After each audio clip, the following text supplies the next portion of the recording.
rotations probably for the wrong reasons. And doing an away rotation just to think that it gives you an improved chance of being accepted to a certain integrated program is not always a perfect solution because sometimes it can actually really backfire on you.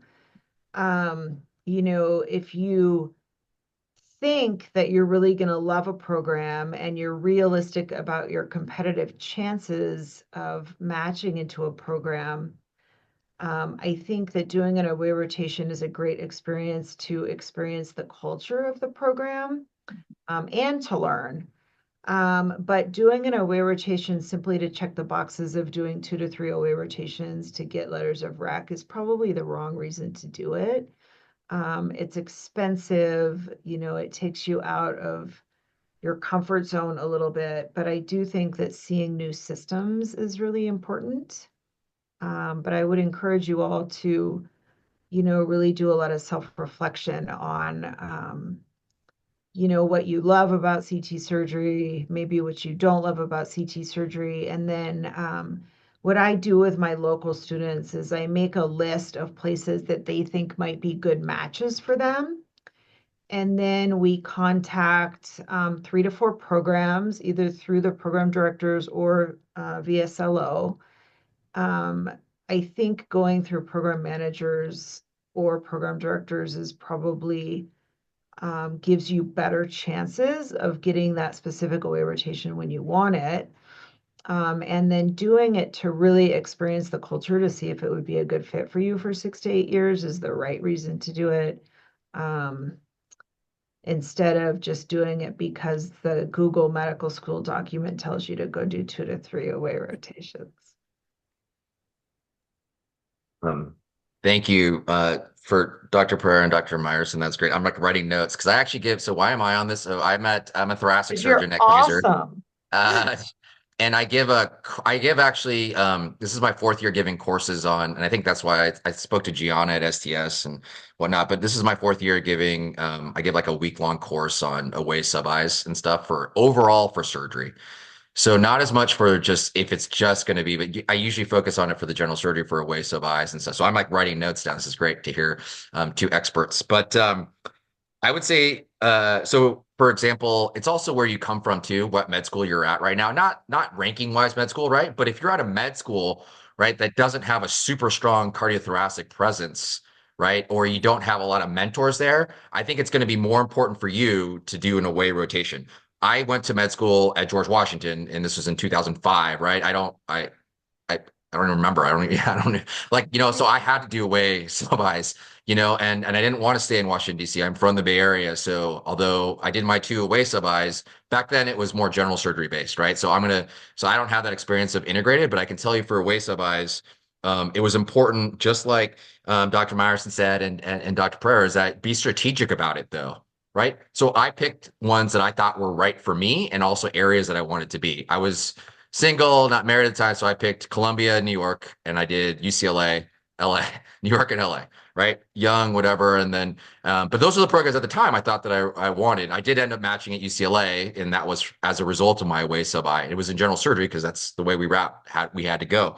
But be strategic about it too. Don't pick, you know, Harvard and Harvard if that's not really where you want to go, or you don't fit that, or you don't want to go to Boston, right? Like Sara said, you don't want to just check off the boxes for that. So I do think it's wise, to if you are going to do it, to pick wisely, and to also think about kind of what you have locally. Like locally, I didn't have a lot of that, CT stronghold, and whatnot. So, or even general surgery stronghold. So I wanted to go to programs that I thought had, would give me more opportunity. And with that though, that's why it was interesting to hear what Dr. Pereira had to say is a,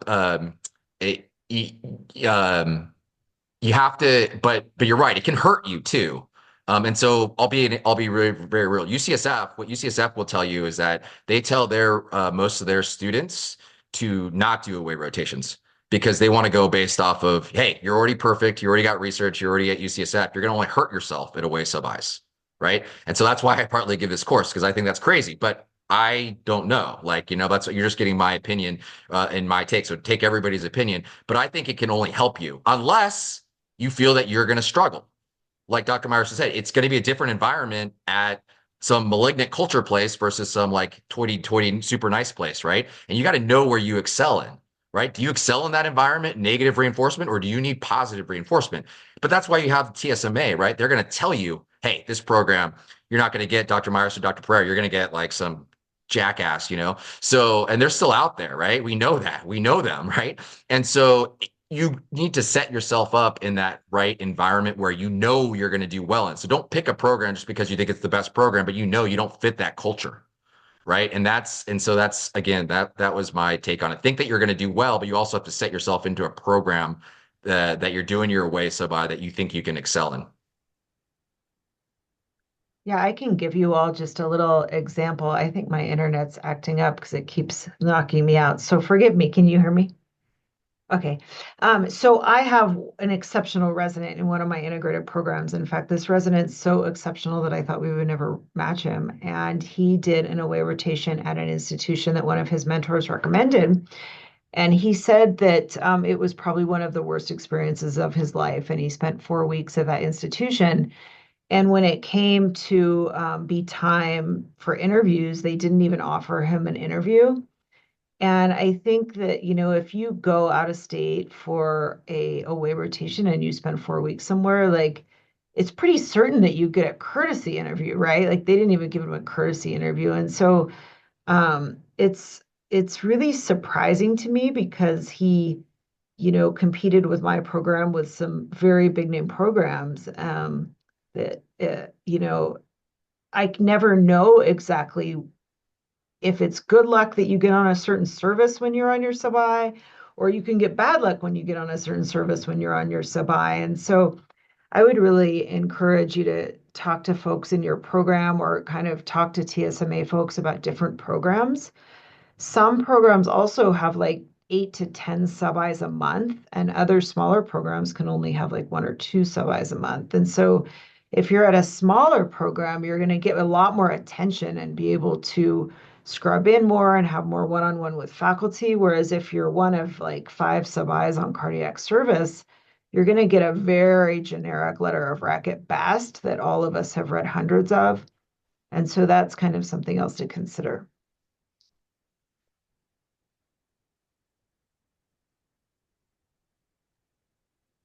I know a lot of us, you're talking about going and excelling, and a lot of questions we get is about how to best prepare for an away rotation.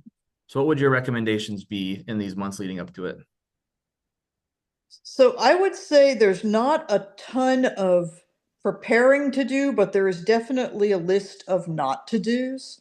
So I have certainly had a number of students over the last 20 years completely sabotage their chances during their away rotation. Usually that involves something along the lines of getting in fights with nurses or disappearing, not being around to help out, those sorts of things. All the same things that helped you succeed as a third year student. You really have to remember this is a 4 week audition. You've got to be perfect. You've got to be there as much as you possibly can. You've got to be smiling. You've got to be helpful. I would say that is far more important than whether you can tell me 10 different ways to repair a mitral valve.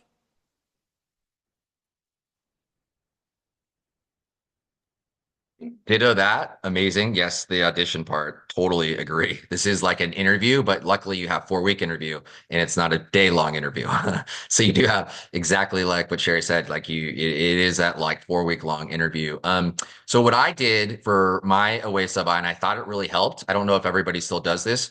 But this is partly also knowing kind of what service you're going to be on, right? And this is kind of what Dr. Pereira was saying is that it's about what, it could matter about what residence you're on or what service you're on, right? And so, right, the residents switch when you switch, right? You're gonna have different residents on staff, right? And they're very different. Your chief resident, your, or, whatever, whether it's cardiac or thoracic or whatever. So the day before I went in, right? I went in and then saw how they did rounds, did rounds with them. This may be too hardcore. I don't know, but this is what I did. I don't know. It helped though, right? Especially at Columbia where you're on with 2 other sub-Is. Like literally, just imagine if you're on, just like Sarah's saying, Dr. Perra saying, you're on a sub-I team with 3 other freaking sub-Is.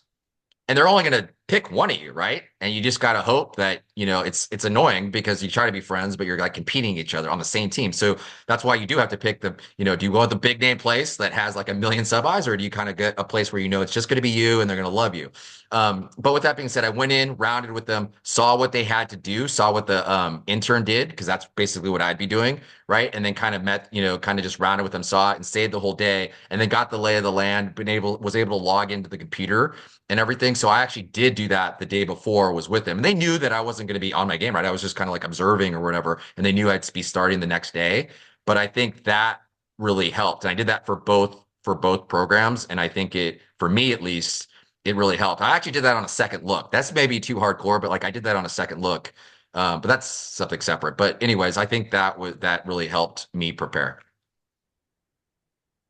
I love that Dr. Velotta is being a student and taking notes and remembering your semi only 6 years ago, right? I don't even remember sub-Is. I would say here's my advice. So there's two things. You can get these on Amazon. Okay, so I'm going to show you. So this book here, it's called BOHAR, Perioperative Care in Adult Cardiac Surgery. If you're going to do cardiac surgery, it's great. You can read like a little chapter and a little bit about cases. And then this book, there's several of these TSRA books on Amazon. One of them is about operative dictations that you can read about a case that you're going to see. This one is just a review, little tiny chapters. And then they have another one that is clinical scenarios, which is really great. So if you get those books and you go into CT surgery, then you'll already have them for your internship. So they're all on Amazon. So that's one. Number two, the number one way that students sabotage themselves on away rotations is by trying to compete with the other students or make the other students or residents look bad in any way. So you want to be a team player. It's more important to us as program directors that our residents can get along with each other and play nicely as a team than it is to pick the top student that looks good on paper. And so you really want to do everything possible to help not only the other students on service, but you want to help the residents and be nice to the nurses and be nice to the program coordinators. Those are the most important things for your sub-I, more so than reading everything, more so than all of Dr. Velotta's really brilliant showing up in advance to me. Yeah, I mean, we give our APPs and our program coordinator veto privileges. If you tick one of them off, you're off the list. It's that simple.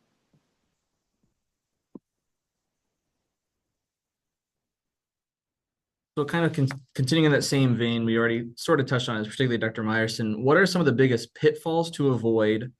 And also, what are the most memorable students you can remember on a sub-I or an away rotation that really set them apart? I know it's a little anecdotal and subjective, but we're curious to hear your stories.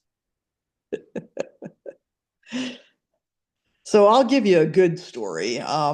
My current intern was a sub-I with us before he matched with us. Came from elsewhere. Honestly, didn't look stunning on paper. He had called and said he really wanted to rotate with us. We're a small program in the middle of nowhere. We're a flyover state. So very few people were really that intrigued by us. And he reached out and he blew it out of the water like no one I've ever seen. I mean, this guy earned his spot and he has been a spectacular intern, but he's the kind of person who showed up every morning, talked to the patients, knew what was going on with them, knew details about them that the residents didn't know. In between cases, he'd run up and check on his patients, make sure things were getting done that needed to get done. He was always stopping by the workroom. How could he help the APPs? What are things that he could get done in between cases? And just, that level of helping everyone and really wanting to be a part of the team was just amazing.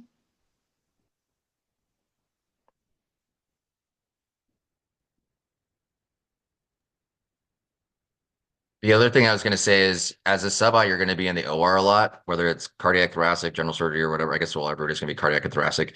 And so usually we all have teams, right? So Dr. Pereira has her own team, Dr. Meyerson has her own team, I have my own team. So it's usually the same surgical scrub tech. It's usually the same OR nurse. Just like your program coordinators or like the nurses in general. Those are the people that are going to be around all the time, right? And so I would say a pitfall to avoid is obviously be careful what you say, right? And what you joke around with and everything, because you're at an away rotation. They don't know. They're all judging you, right? You all judge us just by looking at us right up front and hearing how we talk. But they give you a chance, right? Because it'll be 4 weeks, but you don't want to say things that are like, out of line because they're going to just tell Dr. Pereira and Dr. Meyerson, dude, this guy's crazy, or this girl, is nuts.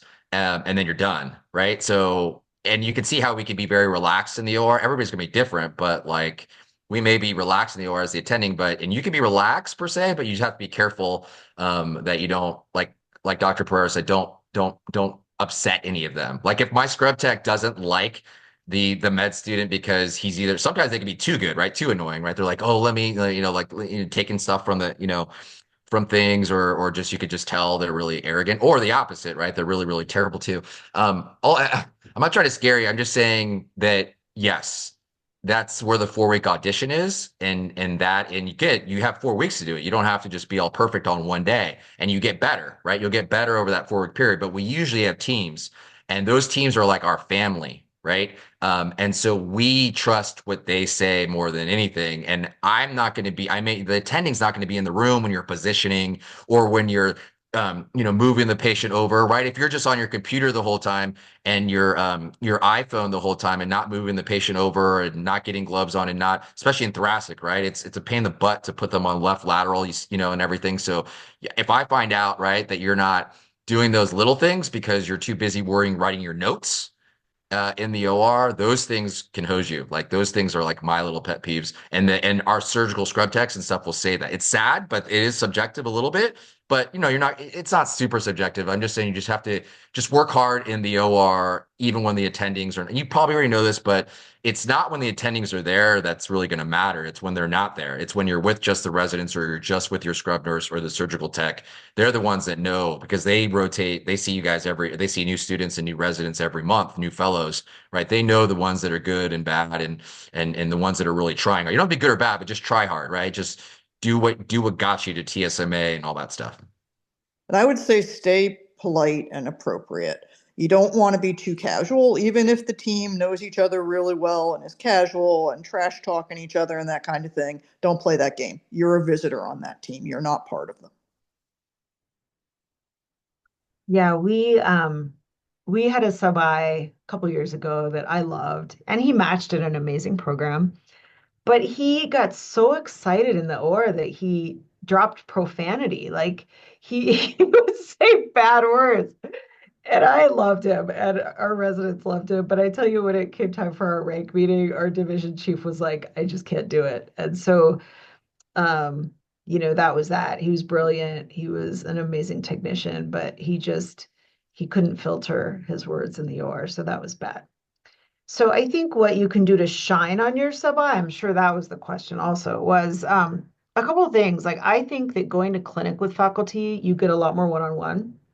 So our division chief loves for visiting students to come to clinic, and so we will assign sub-Is to his clinic. And you want to show up prepared. You want to look at the epic list the day before and kind of read about what all the patients are coming to clinic for, so that you kind of know that if you're seeing like 6 mitral regurg patients, that you're probably going to get some questions on mitral regurg.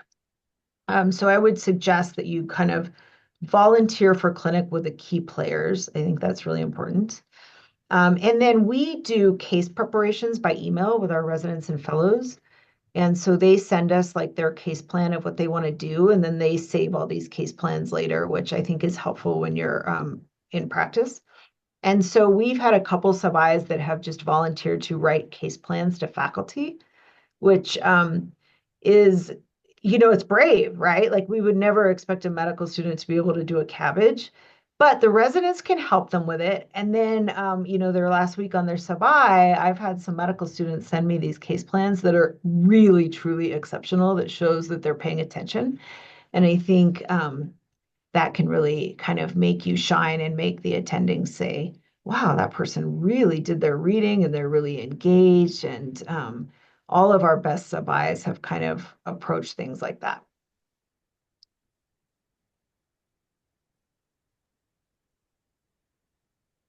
We already sort of touched on letters of recommendation, and that is an element of doing an away rotation. And we get a lot of questions about what the best way is to go about asking for one, and kind of that whole process during an away.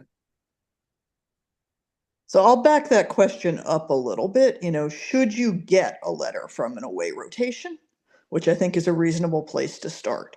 If you have good mentors and good letters from people who know you at your home program, I would not waste a letter slot on an away rotation. Those people aren't going to know you that well. I think Dr. Pereira mentioned it earlier. There are notorious letter writers who see 20 or 30 sub-Is every year and write the same letter for every person. And I won't name names, but they are at big programs. So unless you have someone you really connect with, that you think is actually going to know you well enough to be able to write a good letter, it can hurt you rather than help you.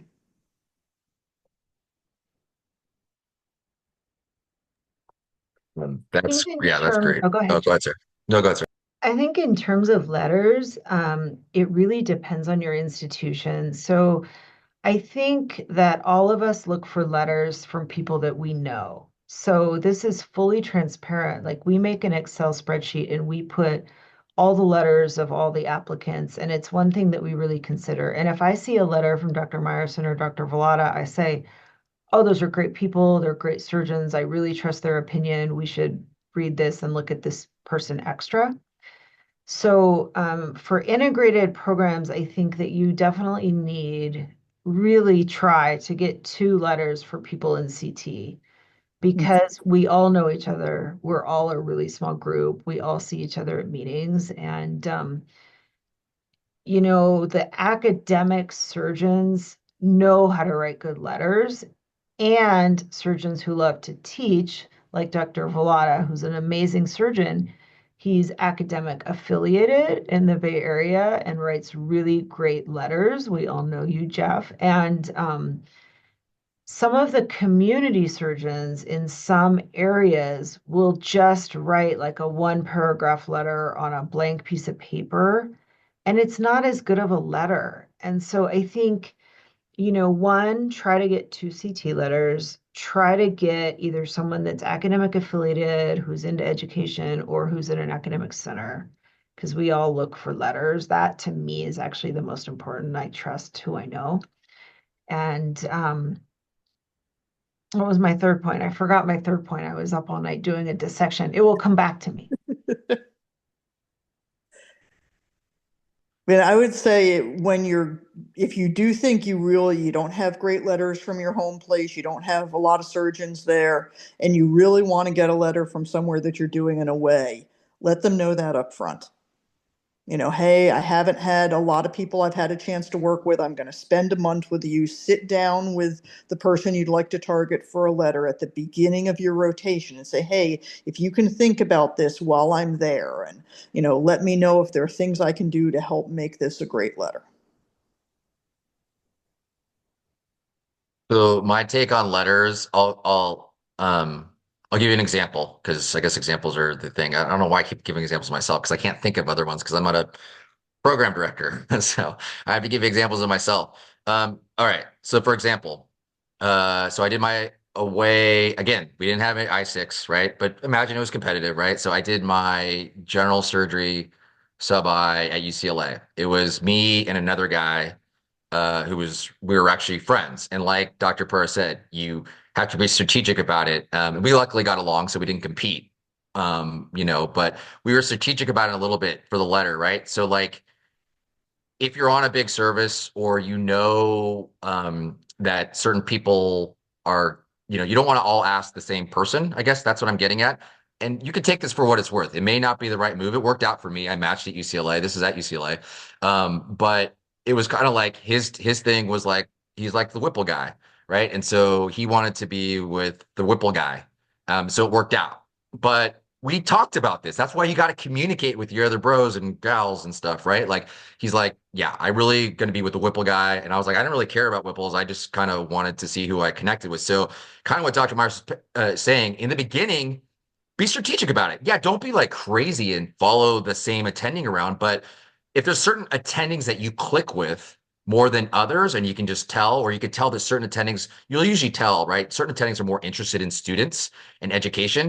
And if that's your person and you feel a rapport with them, continue to go to clinic with them. I agree totally. Clinic, especially Dr. Meyerson knows in thoracic clinic, like that's what we really want you for. We don't really care if you can operate, right? We're like, how do you do in clinic, right? And so go to clinic with them, but kind of stick with them a little bit more, right? Yeah, you want to get the experience with, 10 different thoracic attendings or 10 different cardiac attendings, but ultimately, if you are going for that letter because you're from a small program like I was from, and I really did want a letter, we knew from the beginning. I was like, I'm going to go with Hines. He's going to go with Reber. So I said the names, but whatever. Like we planned that out. I don't know if you guys know them, but anyway, so like we planned that out, and so we both wanted letters, but we knew from the beginning, and we were very both open about it. Like Dr. Meyerson said, and we kind of stuck to those people so they at least could evaluate us, right? Because the worst, I don't know if it's the worst thing, but it's always my fear, right? Is asking a letter and they're like, dude, I don't know you. Sorry. So don't let them do that to you.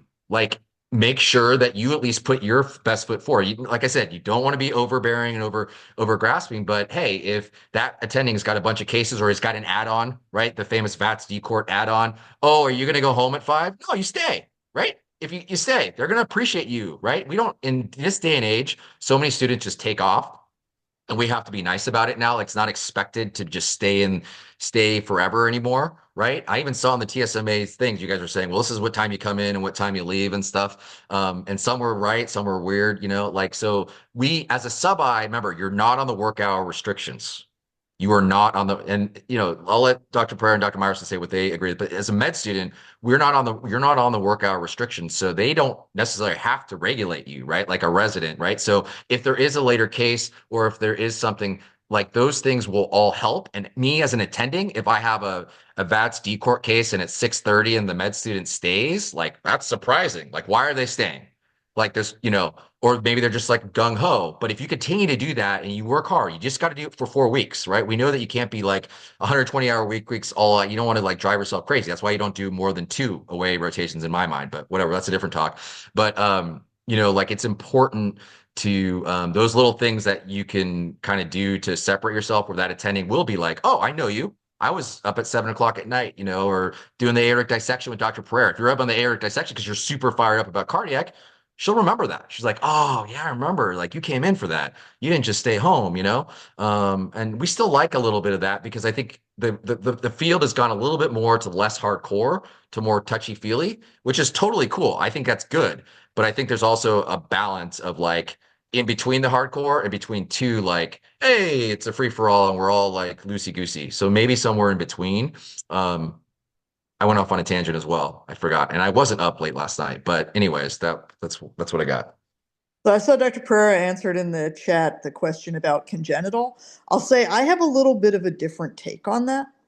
I am fine with you getting a letter from a congenital surgeon, but if your entire application screams the only thing I've ever wanted to be in my life is a congenital heart surgeon, we're not a great program for that. And there's more than one of the programs like that. Can someone get into congenital from our program? Yes. But it's not what our focus is. And I tend to shy away from people whose only life goal is to be a congenital heart surgeon. If you've done some congenital work and you've done some adult cardiac work and you're exploring all the areas, sure, we're happy to talk to you. But if every letter you have says, I am going to be a congenital heart surgeon, if that's what your entire personal statement is, I'm probably not going to interview you. Yeah, that's a fair point, Shari. I think to give you an example, there are many congenital surgeons that are mentors through our national societies. So like Lawrence Greiton, who's at University of Arkansas, he's a huge medical student advocate, right? He's vice chair of the Look in the Future. And they have a very active kind of medical student program there, whereas the other students at Arkansas get more exposure to adult cardiac through the private hospital in the Baptist system. And so that's kind of the thing, you don't want your whole application to scream congenital or like transplant or something. You want to keep yourself kind of open when you apply, but you do kind of want to pick like cardiac or thoracic. You want to have a little idea of what you want to do, but picking congenital super early is it kind of restricts you a little bit.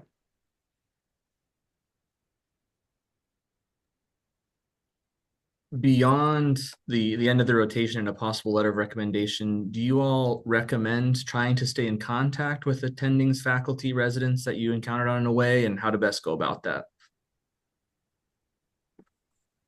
Gosh, I mean, I would tell you I do probably write, I don't know how many letters Doctors Meyerson and Velotta write, but I write a lot of letters. And I think people who know me know that I can write really great letters or I can write really neutral letters. And I think most students that I know and I mentor through various areas, I keep in touch with if they're truly sincere and interested. And particularly if you do an away rotation and then you're applying to a program, I would stay in touch. I mean, I keep in touch with people I know that do general surgery, not integrated surgery, because you might want to apply to fellowship, right?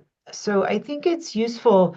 You don't want to be overly aggressive. Like I've had students text me at 5:30 in the morning or 10 at night, and that's a turnoff, right? But you want to stay within the work hours and you want to be appropriately genuine.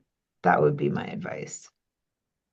Yeah, I would say if you've interviewed somewhere, done your formal interview after your sub-I, I would definitely send a thank you email, kind of highlight what it is about that program that really attracts you. And, maybe a, hey, would it be okay if I reached out again after I've been through a bunch of interviews and get closer to making my rank list to talk about your thoughts and get some more advice? And that's a nice way to kind of leave a conduit open without being annoying. And I'll have a number of students who will reach out to me in the weeks before they put their rank list together with a, hey, these are more questions I had about your program, or, I've seen these kinds of things as I've been wandering around the country. What do you think about that? Those sorts of things. Yeah, ditto that. I think it's important to keep in touch, at least to do the thank you. You'll be surprised how many people don't do that. Um, and I think it's the don't because not because you're not grateful, but maybe scared to, just to be annoying or whatnot. But I think at least you, at a minimum, no matter what, even if you don't like it there at the away, you got to send an email, and I would send it to multiple people. I do think that's important. Otherwise, one, they won't remember you, especially at the big academic places. They'll definitely not remember you. And then two, you just want to just be polite, right? That like Dr. Meyerson said, you want to be polite and cordial and just be like a normal human, like if you're at a nice dinner type thing, right? So, doing that initial thank you, and again, fine tuning it a little bit so we know that it's not, well, this is kind of hit or miss. I do this more for when you're applying for the people that are applying for general surgery that I see. It's like very the standard email. If you can, and you're doing the thank you email and the follow-up email, like Dr. Meyerson was alluding to, try to make it a little bit of personable, right? Like try to do it. And I would send multiple to different people that you worked with. And then also you can also a nice touch is to include the program coordinator or separate if you did interact with them. Now, if you didn't interact with them at all, I don't think you need whatever. Like, but I do think a little bit of a personal touch is nice because I don't know. For me, sometimes you can see that they just copy and pasted the same thank you email to like everybody, and we've all done that, right? But if you're at the program, I just think imagine if you're attending at wherever the Brigham, and you see a bunch of these, like something that's kind of interesting to look at, and that's something different. It may catch your eye.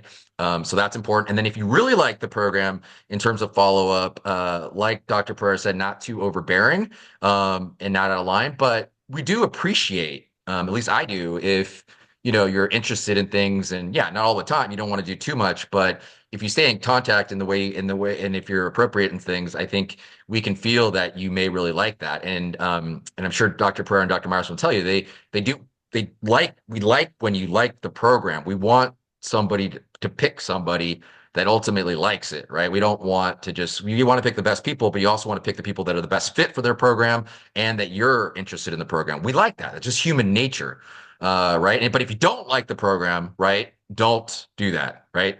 So say you don't want to be malignant, so you don't want to, so say like, right, you don't want, maybe you love the Brigham, but you don't like the personality. I trained at the Brigham, so I can say this, and you don't like the personality. Don't just keep calling Mike Jackledge up all the time and being like, hey, I want to come here if you don't really love it. So on the other end, you have to, stay your lane because we'll remember, right? They're going to remember. It's a small world. If you stay in the field, we'll be like, dude, so I think, yeah, that's my take on that. The other thing I would say is definitely do it by email. And it used to be you wanted these lovely little handwritten thank you notes. That era is long gone. That doesn't give me an opportunity to respond to you. By putting an email in front of me, if I see the email and I'm like, hey, yeah, I liked this person, we liked him on interview day, I'll just respond to your email and say, thanks for writing, and, feel free to reach out to me if you have any questions. As Dr. Velotta said about the carbon copy emails, when you send them to the rest of my faculty, they are going to forward them to me, so I will know you've sent the same thing to everyone.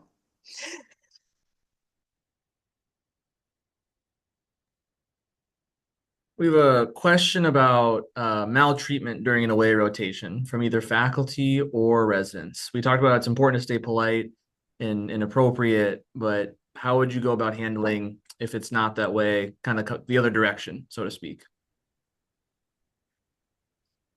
Gosh, I can't answer that because I've never had anyone maltreated. Yeah, that's Oh, tough. yeah. Yeah, I think that's tough. I think that you should not have a negative experience at an OE rotation that would border on harassment or maltreatment. That would be pretty negative for the program. So I think it depends where it's coming from, right? If you perceive it on behalf of one of the residents or fellows, I think that's one thing. If it happens on behalf of the faculty, that's something else, right? So I would find who you trust within the program. Like if you trust one of the internal medical students or one of the residents, and it wasn't the resident, of course, in that situation, maybe talk to them about what to do. If you think it was faculty, I think it's even more of a problem. So I don't know exactly how to offer you perfect advice on that. Because you're there to learn. And I think if you do have a negative episode, it probably signals the culture of the program. And I would say, as a program director, I would appreciate knowing about it, you know, even if not in the moment, after you're done with your rotation, just let me know, because we can't fix things we don't know about. Sorry, my cat's trying to get in on the conversation. And if there is someone who is being inappropriate, and, I'm old enough to have trained in a time where I had faculty grab my butt. I was told that women shouldn't be surgeons, all of the good stuff. Um, I can't fix stuff if I don't know what's happening. So I would actually appreciate knowing about those things. Yeah, we obviously don't want another student to come and be subjected to a negative environment.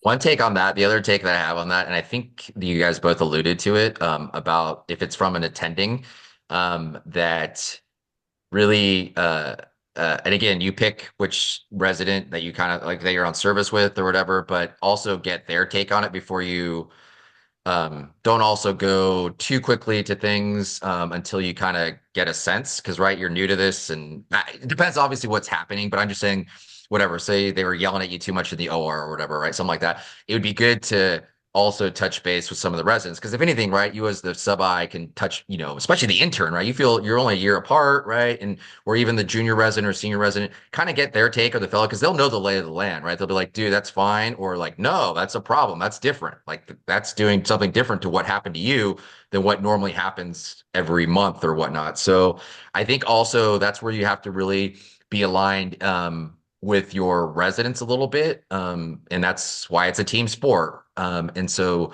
I think also kind of getting their advice and their opinion is also helpful too, because it can be kind of behind closed doors, right? You're not involving attendings yet. You're not involving program coordinators.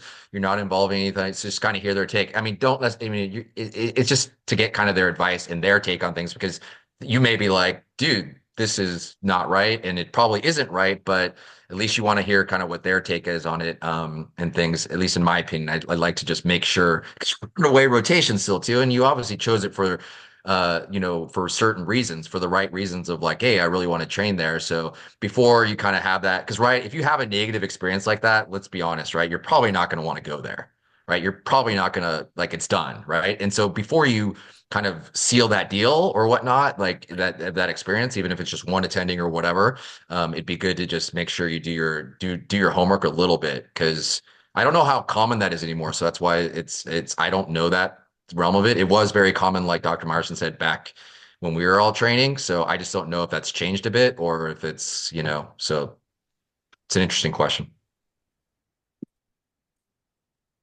And there's a follow-up question to that. If there's ever a concern for patient safety, would you recommend kind of following the same sort of steps about finding trusted residents or faculty members and working within the home institution's guidelines for that? Yeah. He's 100%. Okay. 100%. That one definitely. That one is different. That that could be a pitfall for you if you're like, dude, this guy's a crazy man operating on everything and killing people. You know what I mean? Like not like right. We operate on sick patients sometimes. So that I would say that tread very lightly. It'd have to be something very extreme that you're like, oh, this surgeon is doing something that I just don't feel comfortable with in terms of on the patient or whatnot. That I think you have to be really careful with that. You really have to, because that could just be you as a med student not understanding or like completely yet the intricacies of different surgeries and indications for and what, especially at the beginning of academic institutions where we used to, or like I say we, but I'm not, it's not really me, I guess, anymore, but where you tend to do something like that's out of the box, right? That's why you're going to some of these places as a patient and ultimately as residents and trainees because you want to get these experiences. So that I would say be a little careful with that. That hopefully is lower on your radar. Hopefully that doesn't come up. Maheen's asking how you'd recommend greeting attendings and residents on your sub-I internship, probably for the first time and then going forward as well. I can tell you to be very polite and formal is the best strategy.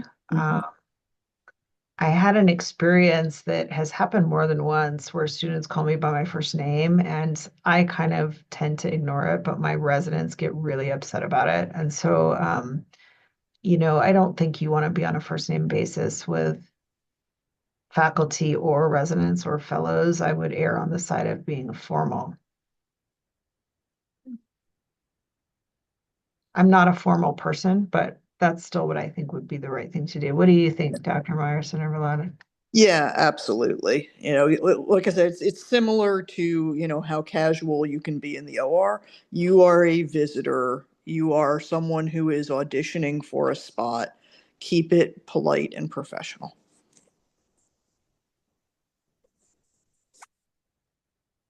The dual applying question in the chat box is difficult. So I think you do need separate letters for sure to dual apply. It's you have to have separate applications, separate letters, separate personal statements. Everybody knows that people dual apply.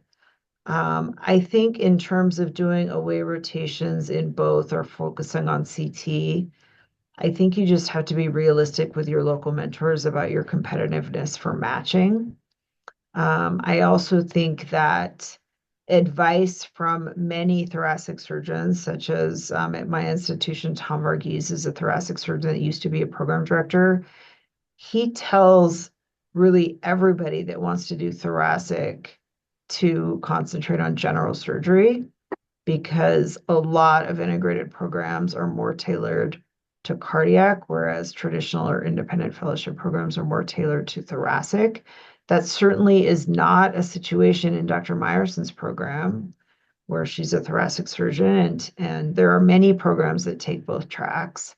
But I think you have to kind of do your research on what you want to do and how competitive you are. Yeah, I mean, I would say in my mind, people who only apply to an integrated program tend to come across as arrogant and often end up unmatched. You have to understand that just going by the numbers, we are the toughest spot to get in NRMP. There's no question about it. Just the total number of applicants, divided by the total number of spots, we're as hard as it gets. Mhm. So you've got to be realistic about, whether or not you're going to get in, and you've got to have a backup plan. And general surgery is a fantastic backup plan. It's a great way to get where you're going. It's what all of us did.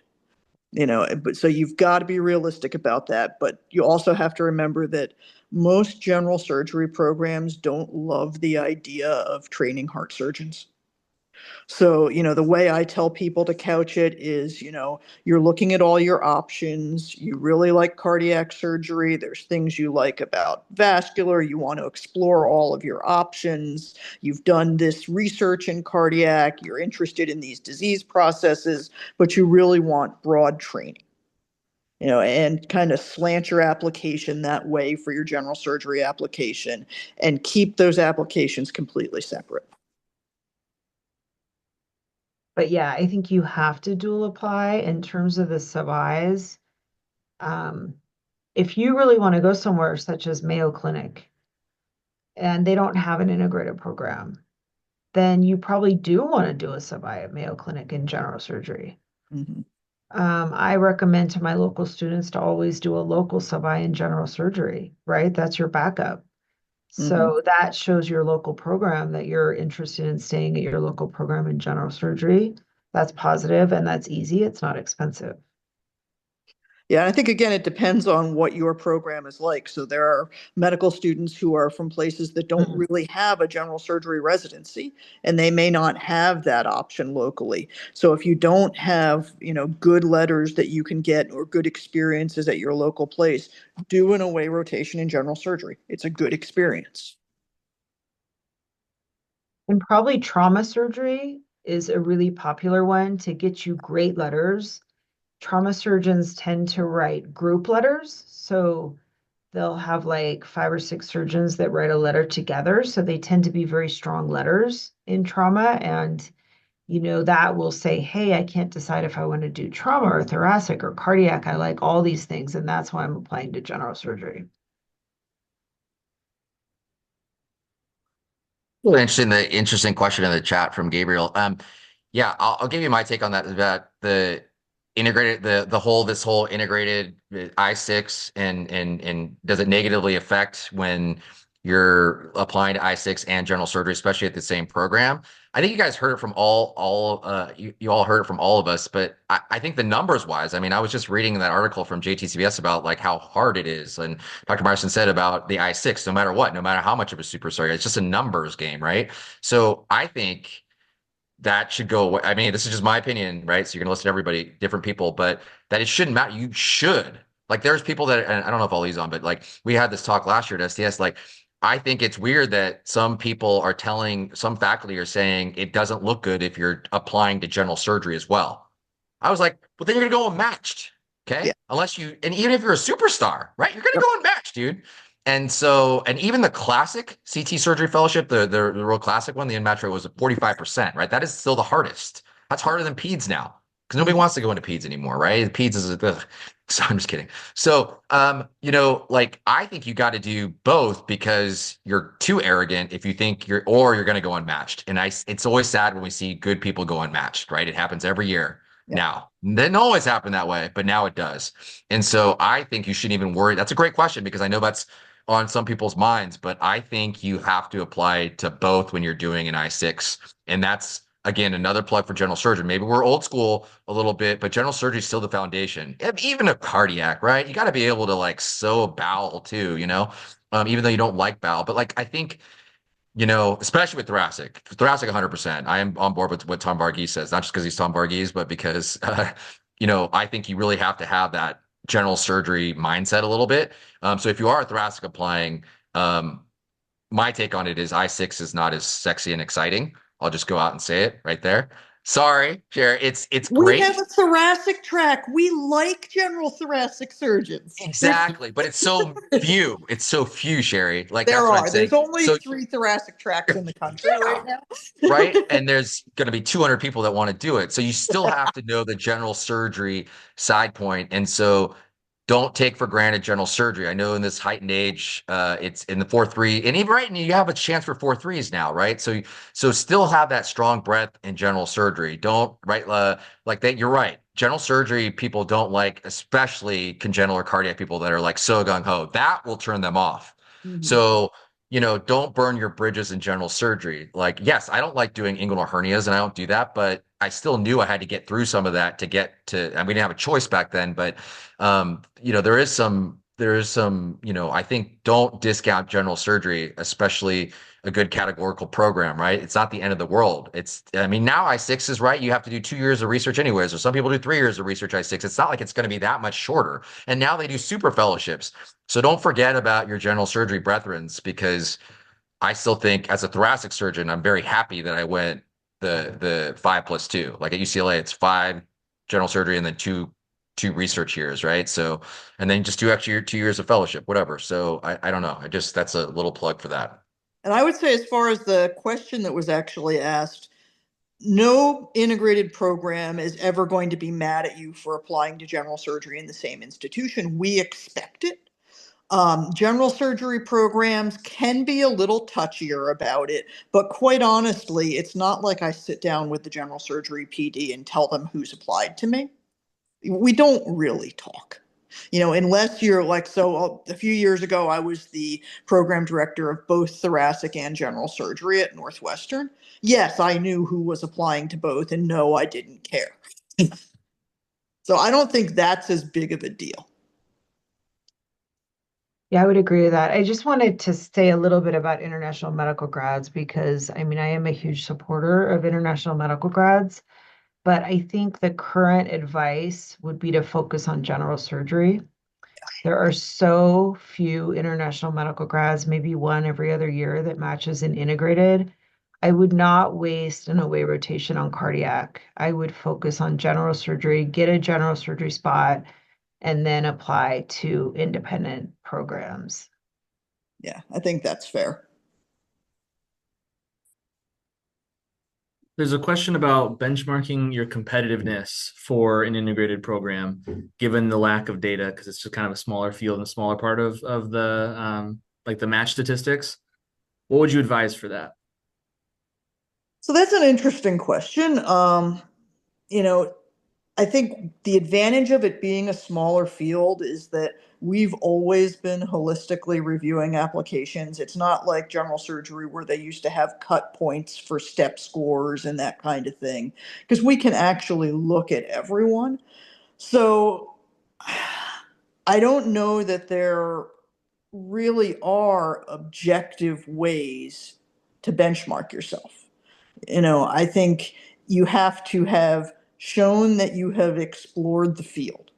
So I want something that tells me you've put the effort into figuring out what you're getting into. I want something that tells me you can commit to something in the long term, whatever activity or research or whatever it is you're involved in. I don't want your application to be a bunch of one-offs. I want you to show me that you can work through tough situations, whether it's, failed research, running a student-run clinic, anything that is hard and takes time and commitment. Those are the kinds of things that are going to make you competitive in a program. Now, you'll also have to know that if you've seen one integrated program, you've seen one integrated program.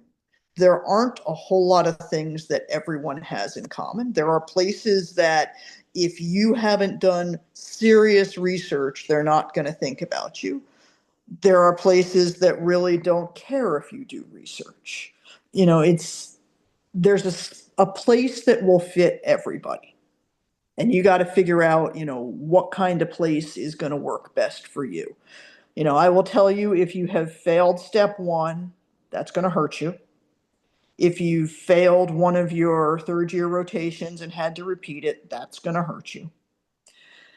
First and second year medical school grades, I don't even look at unless there's a big red flag on a dean's letter. I really don't care. I don't know. What do you think? So. We have a screening faculty, so we have holistic review and screening, and I can say that I personally never look at the entire transcripts. I let our screening faculty look at the details, and I look at things like letters and personal statements. There are some good publications out there. Yeah, Dr. Velotta just put it in the chat about kind of average numbers of publications, step scores, and things that successful applicants do. I tell students that if you don't have a 259 or 265, it's not prohibitive. You can apply, but you have to have something else. And that's where I think the sub-Is can really help you if you're realistic about your fit into various programs.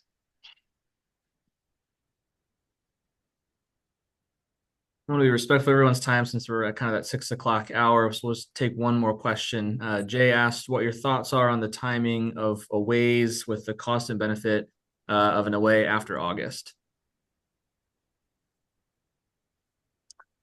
So I would say if it's somewhere that you want to get a letter from, you got to do it early. Because we pull our applications to review the day they open to program directors. I do not go back and look again. If your application isn't in and isn't complete the day they open, you're done. So that's sort of my, sanity and cut. I'm not going to keep going back and digging through ERIS. But I've certainly had plenty of sub-Is who don't necessarily expect to get a letter. They're coming through in October, November. That's fine. Making a great impression right as we're starting interviews is not a bad thing. Yeah, that's true. I think that the most competitive months are June, July, and August, but you have to have your application in by September 1st, usually. I think it's September 1st. It's either the 1st or the 30th of September. So if you do a rotation in August and you want a letter, you can't say, hey, faculty, write me a letter. I need it tomorrow. You have to give faculty 3 to 4 weeks to write you a letter. So, and you absolutely have to have your applications in day one.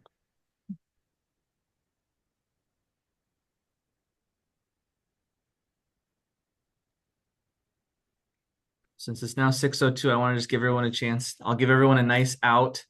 If our panelists are willing to answer more questions and spend some time, that would be excellent. We would love it. We would appreciate it. But I do want to give you that chance, and as well as all of our attendees. I'm actually going to have to bow out. I have another Zoom meeting starting at 6. We appreciate your time. Thank you so much. All right. It was great to talk with y'all. Take care. It looks like we have just 1, 2 more in the chat very quickly. We can do the 2 more questions in the chat real quick. I think and then we'll dual applying I6 and integrated vascular. That tells me you're not committed to cardiac, but that's me. I think I'm biased because we've had some integrated vascular in our independent fellowship program that have not been strong. So I don't know. I think you could dual apply. You just have to really decide what you want to do. And it is true you could do integrated vascular and then apply to a CT fellowship program, but the training is totally different. You don't get really any general surgery. The requirements are all different for integrated vascular. So I would say that if you decide to do integrated vascular, I wouldn't tell people when you interview for I6s. agree with Dr. Pereira on that. I'm biased on that same side too. Something about vascular, I don't know, and I'm thoracic, but even general surgery, vascular is different. It is different, even though, I don't know, but vascular is a red flag to me because I've had certain candidates talk to me about that, or when they're thinking about what they want to do, they're going back there, but they could tell their research shows vascular and they really want to do vascular. I tend to shy away from them a little bit. And I think a lot of us are on that bias. So just know if us two are on that bias is that probably other cardiothoracic attendings are. I think it's different. I think you have to choose. I think they're just two separate. Even though you as a med student might be thinking cardiac and vascular kinda, or cardiothoracic and vascular, it's not. Like we're very different. I don't know how to explain it, but like just everything about us. And so in my opinion too. So I do think that's more of a red flag. Whereas general surgery, cardiac surgery, thoracic surgery, that's a little different because most of us trained in general surgery first and old school and whatever, or even new school, whatever. Whereas vascular, I think it's a different breed almost. So just be careful of the vascular thing. I agree with Dr. Prayer.